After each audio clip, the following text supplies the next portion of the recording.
Hey everyone, and welcome back. In this video, I'll show you how to connect Miro with Slack to supercharge your team's collaboration. First, open your Slack workspace. On the left sidebar, click on Apps and search for Miro. Select the Miro app and click Add to Slack. You'll need to authorize the connection with your Miro account.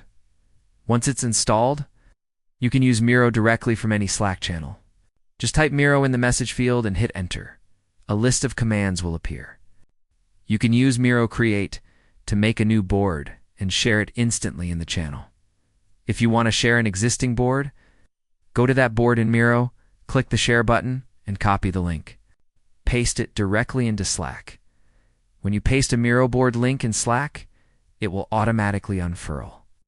Giving everyone a preview of the board without leaving the app, you can also set up notifications. In Miro, go to your board settings and connect Slack to get alerts in a specific channel when someone comments on or makes changes to the board. This keeps your entire team in the loop without constantly checking the board, and that's it. You've just connected two powerful tools to make brainstorming and project updates faster than ever. If this streamlines your team's workflow, let me know in the comments. See you in the next one.